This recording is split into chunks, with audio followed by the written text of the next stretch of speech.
Bismillahirrohmanirrohim. Assalamualaikum warahmatullahi wabarakatuh. Halo anak-anak hebat, apa kabar? Semoga semuanya dalam keadaan sehat ya. Bertemu kembali dengan channel Ibu Aulia di sini. Dan kali ini kita akan belajar tentang tema 6 yaitu menuju masyarakat sehat. Subtema 2 dan 3 muatan ilmu pengetahuan alam. Masih di KD 3.2 yaitu menghubungkan ciri pubertas pada laki-laki dan perempuan dengan kesehatan reproduksi. Dan poin-poin materi yang akan kita pelajari hari ini, yang pertama membandingkan masa anak-anak dan masa remaja. Kedua, persiapan menghadapi masa pubertas. Ketiga, cara menjaga kesehatan pada masa pubertas. Dan keempat, cara menjaga perilaku pada masa pubertas. Baik, yang pertama kita akan bahas membandingkan masa anak-anak dan masa remaja. Nah, seiring proses pertumbuhan dan perkembangan manusia, organ-organ tubuh akan semakin matang dan berfungsi dengan baik. Ciri fisik pada masa anak-anak secara perlahan akan mulai menghilang dan ciri fisik pada saat pubertas akan mulai tampak. Berikut merupakan ciri fisik pada anak laki-laki antara masa anak-anak dan masa pubertas. Pada masa anak-anak, yang pertama, belum tumbuh rambut halus di ketiak dan di sekitar organ reproduksi. Sedangkan pada masa pubertas, tumbuh rambut halus di ketiak dan di sekitar organ reproduksi. Yang kedua, suara belum membesar. Sedangkan masa pubertas, suara membesar atau menjadi lebih berat. Yang ketiga, masa anak-anak belum tumbuh jakun, sedangkan pada masa pubertas tumbuh jakun dan membesar. Yang keempat, masa anak-anak belum tumbuh kumis dan jenggot. Pada masa pubertas tumbuh kumis dan jenggot. Yang kelima, pada masa anak-anak dada belum membidang, sedangkan masa pubertas dada menjadi lebih bidang. Yang keenam, pada masa anak-anak belum memiliki bau badan dan jerawat. Pada masa pubertas muncul bau badan dan jerawat.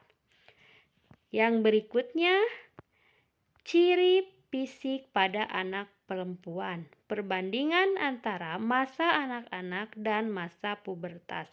Yang pertama, pada anak perempuan, ketika masa anak-anak belum tumbuh rambut halus di ketiak dan di sekitar organ reproduksi, sedangkan masa pubertas tumbuh rambut halus di ketiak dan di sekitar organ reproduksi.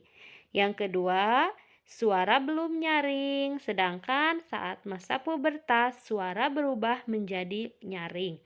Yang ketiga, masa anak-anak pinggul dan payudaranya belum membesar, sedangkan pada masa pubertas pinggul dan payudara membesar. Keempat, kulit belum halus. Pada masa pubertas kulit menjadi lebih halus. Dan kelima, belum memiliki bau badan dan jerawat. Sedangkan pada masa pubertas anak perempuan muncul bau badan dan jerawat. Nah, anak-anak, selain perbedaan ciri fisik, juga terdapat perbedaan pada pola pikir dan tingkah laku. Misalnya, pada masa anak-anak sudah bisa melakukan pekerjaan ringan, namun masih memerlukan bantuan orang tua dalam beberapa hal. Sedangkan pada saat remaja biasanya sudah mulai lebih mandiri dan melakukan aktivitas sehari-hari sendiri. Baik, kita lanjut ke pembahasan kedua yaitu persiapan menghadapi masa pubertas. Perlu kalian ketahui, perubahan pada masa pubertas itu merupakan sesuatu yang wajar dan alami ya, dan setiap orang akan mengalaminya. Perubahan yang mungkin tidak terduga akan kita alami pada masa pubertas. Misalnya, masa pubertas akan terjadi ketidakstabilan emosi. Berikut merupakan beberapa hal yang perlu dilakukan untuk menghadapi masa pubertas. Yang pertama, bersikap tenang dan percaya diri.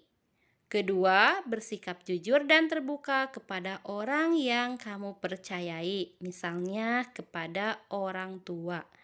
Nah, perlu kalian ketahui, peran orang tua di sini sangat dibutuhkan saat mengalami masa pubertas. Kenapa? Yaitu untuk mendampingi dan mendidik anaknya agar tidak takut saat mengalami masa pubertas.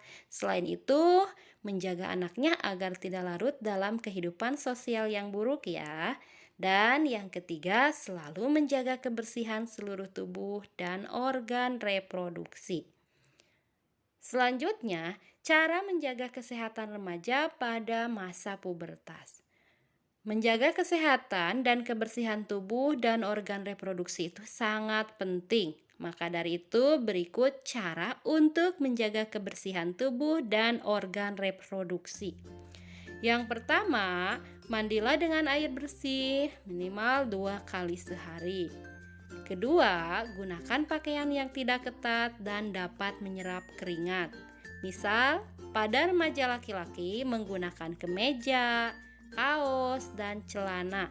Dan sebaiknya menggunakan bahan yang menyerap keringat. Sedangkan pada remaja perempuan menggunakan pakaian berupa rok atau celana serta atasan yang sopan. Pakaian yang digunakan sebaiknya dari bahan yang menyerap keringat. Nah, kebersihan pakaian itu harus selalu dijaga, terutama pada pakaian dalam. Gantilah pakaian dalam minimal 2 kali sehari. Yang ketiga, menggosok gigi secara teratur. Keempat, mencuci muka secara teratur untuk mencegah timbulnya jerawat. Kelima, membasuh organ reproduksi setelah buang air kecil. Keenam, saat menstruasi bagi perempuan gunakan pembalut lembut dan ganti pembalut secara rutin. Ketujuh, rutin berolahraga, tidur dengan teratur, dan makan makanan yang sehat. Selanjutnya, cara menjaga tingkah laku saat masa pubertas. Yang pertama, memilih teman yang baik. Kedua, menggunakan aplikasi jejaring sosial itu dengan bijak. Ketiga, mempunyai hobi dan melakukan aktivitas yang positif. Misalnya bermain musik, berolahraga, dan aktivitas positif lainnya. Keempat, mendengarkan dan mematuhi nasihat dari orang tua. Kelima, selalu membentengi diri dengan agama. Nah, demikian video pembelajaran kali ini. Semoga bermanfaat ya. Jangan lupa jaga kesehatan, tingkatkan imunitas, ikuti protokol kesehatan, dan tetap di rumah. Semoga wabah pandemi COVID ini segera berakhir supaya kita bisa belajar di sekolah lagi, bertemu dengan teman-teman, dan Bapak Ibu guru tercinta. Sekian dari Ibu. Wassalamualaikum warahmatullahi wabarakatuh.